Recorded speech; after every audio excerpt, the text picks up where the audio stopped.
Israel and Iran are exchanging fire. Explosions have been heard in Tehran, and state media has reported that air defences have been activated in the west of the capital. Iran's Revolutionary Guard says it has hit Israel's military intelligence directorate and an operational centre of the country's military intelligence agency, Mossad. These are live pictures out of Tel Aviv at the moment. You can see it's after 10 o'clock at night here. Not seeing any activity right now, but Iran's military chief has called for people in Tel Aviv and Haifa to evacuate ahead of a punitive operation. The Israeli military says it has detected a new wave of Iranian missiles in the past 30 minutes. Thousands of people have been attempting to flee Tehran after Donald Trump posted on social media calling for the city to be evacuated.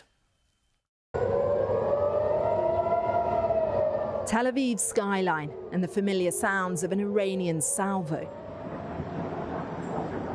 Another wave of missiles in a conflict with no clear off-ramp. One that's playing out on people's doorsteps, here quite literally. This is Zema in central Israel and the smoking remains of an Iranian attack.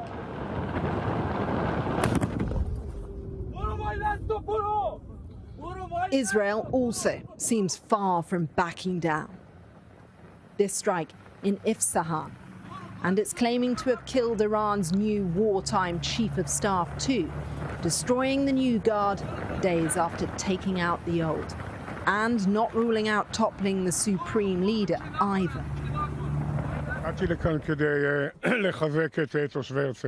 I came here to strengthen the residents of Herzliya and to send a clear message to the dictator in Tehran, Khamenei. If you continue to commit acts of war and launch missiles at the civilian population in Israel, your fate will be exactly like that of the dictator in the neighbouring country to Iran, whose end is well known. A veiled warning he could meet the same fate as Saddam Hussein, Iraq's former leader. Tehran is talking tough too. The state broadcaster defiantly celebrating a return to the studio on the same day it was bombed. Iran claims it's also hit military and intelligence targets in Israel. Israel has yet to respond, and the military has banned any broadcast of those sites. But not ones like this, civilian, and it would appear unintended. A bus parking lot in Herzliya. In one strike, Amar says he lost his life's work. Do you fear this conflict with Iran?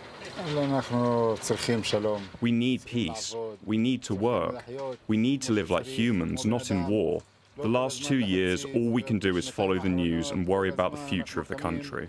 The missile hit here in the morning. It felt like a slight shift in rhythm. Most people we've been speaking to have come to expect attacks overnight, but this caught some off guard. It's perhaps part of a broader psychological strategy by Iran to make Israel look exposed. But the Iranian regime still looks firmly on the back foot.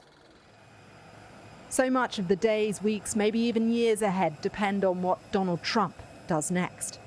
Yesterday, he told around 10 million people in Tehran to evacuate. On Air Force One, he's promised something much better than a truce. We're not looking for a ceasefire. We're looking for better than a ceasefire. But whatever battle of words or weapons is happening in the air, on the ground, there are no signs of capitulation or compromise, and plenty of scope for miscalculation.